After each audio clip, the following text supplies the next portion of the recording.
कुछ बातें इनकी आलोचना में, क्रिटिसिज्म में हमेशा ध्यान रखनी है, और वो ये है कि इन लोगों ने एक तरफा तरीके से बातें की, ये इनकी लिमिटेशन है।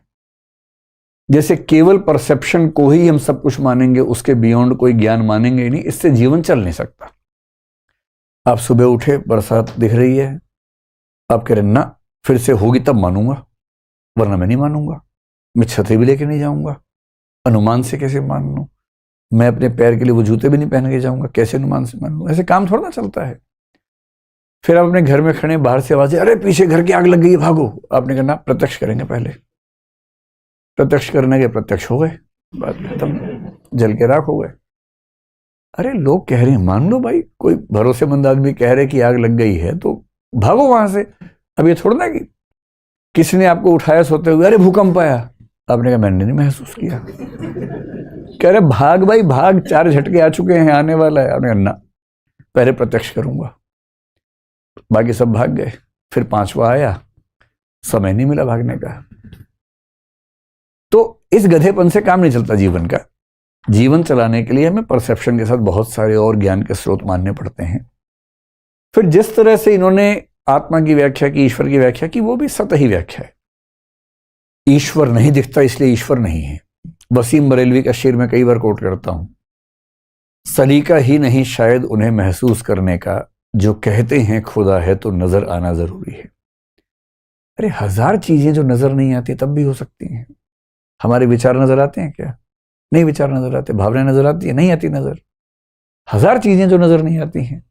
मैं ये नहीं कह रहा कि ईश्वर है, ये भी साबित नहीं होता, पर एक पॉसिबिलिटी के तौर पर आपको मानना पड़ता है कि ऐसा हो सकता है। सीधे खारिज करना, नहीं दिखता इसे नहीं। उनको कितनी आकाशगंगाएं दिखती थी उस समय, कितने तारे दिखते थे उनको।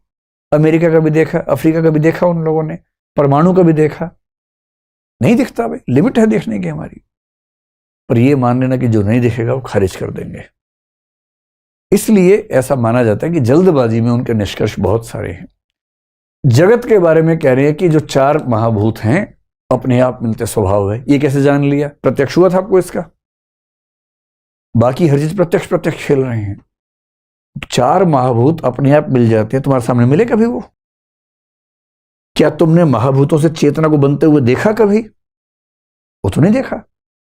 यहां खुद अनुमान कर रहे हो, और बाकी लोग अनुमान करें तो आप कह रहे हो कि अनुमान गलत बात है, प्रमाण नहीं मानेंगे, और खुद अपनी फिलॉसफी पूरी बेस कर रखी है अनुमान पे, इन्फ्रेंसेस पे। और जो इनका इथिक्स है वो इथिक्स ऐसा है कि अगर इसको मान ले तो समाज चल नहीं पाएगा।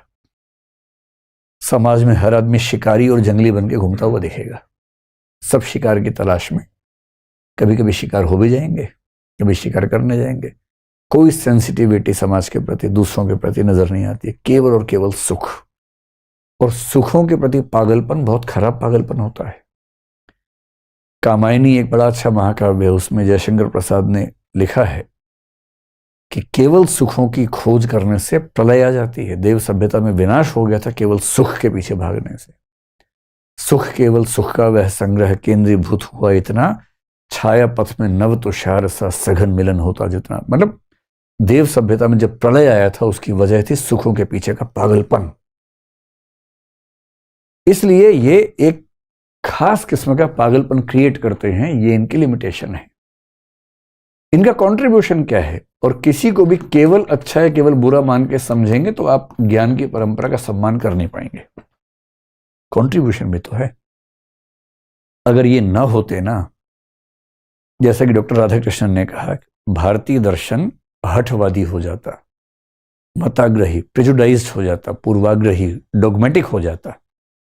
इन्होंने भारतीय दर्शन को डोगमेटिज्म का मतलब है कि सब लोग एक ही रिचुअल पे चल रहे हैं, सब एक ही बात मान रहे हैं, कोई चैलेंज ही नहीं कर रहा उनको। जब वो चैलेंज करता है तो हम नए तरीके से सोचने को मजबूर होते हैं। इन्होंने भारतीय दर्शन को रूढ़िवाद से बचाया, और ये बात डॉक्टर राधाकृष्णन ने कही है। और तुलना में क्या कहा है?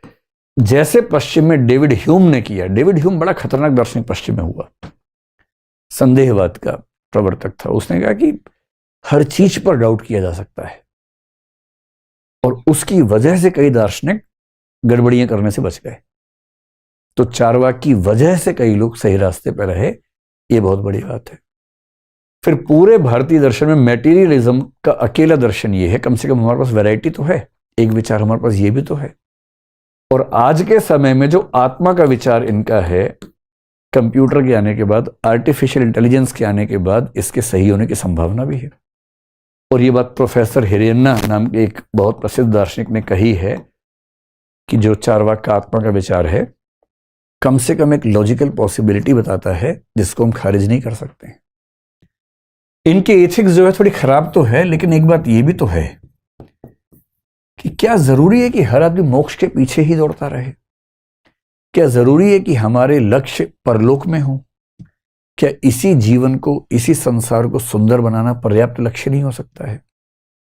ये पूरे भारत का अकेला दर्शन है जो इहलोकवाद की बात करता है कि भैया ये जगत, ये जीवन सुधारना है। कितने लोगों ने ऐसी बात कही? हरिवंश राय बच्चन कह गए हैं, इस पार प्रिय तुम हो मधु है, उस पार न जाने क्या होगा। किसी को नहीं पता है। और दिनकर ने कुरुक्षेत्र में गुस्से में ये बात कही है। भीष्म पितामह युधिष्ठिर से कह रहे हैं, ऊपर सब कुछ शून्य शून्य है, कुछ भी नहीं गगन में। धर्मराज जो कुछ भी है वह मिट्टी में, जीवन में। उधर कुछ नहीं है, जो कुछ है यहां है। धर्मराज युधिष्ठिर, इस जगत को वास्तविक समझो, इस जगत के परे की चिंताएं करना भूलो, इस जगत को सुंदर बनाना है। चारवाकों का एहसान है कि उन्होंने बताया कि ये जगत अपने आप में पर्याप्त है, प्रामाणिक है, इस पर ध्यान केंद्रित करना चाहिए। अंतिम सत्य तो किसी को नहीं पता, ना इनको पता था, ना किसी और को पता है, ना आपको पता है, ना मुझे पता है। लेकिन वैरायटी ऑफ थॉट्स में एक वैरायटी हमारे पास इतने ठोस तरीके से आई, ये एहसान चारवाकों का हम कभी नहीं भूल सकते, भूलना चाहिए भी नहीं। तो ये कहे कि मेरी बात तो समाप्त हो गई चारवाक के बारे में। अब आपका कोई भी सवाल हो तो आप मुझसे पूछें। जी सर, मेरा नाम कौशल कुमार कमल है। मैं योग शिक्षक हूँ। अच्छा। तो मेरा सवाल सर ये है, पूरा पढ़ने के बाद, आपको समझने के बाद ये लगता है कि इनके तर्क बहुत ठोस हैं, ये ढकोसला पे बहुत प्रहार कर रहे हैं।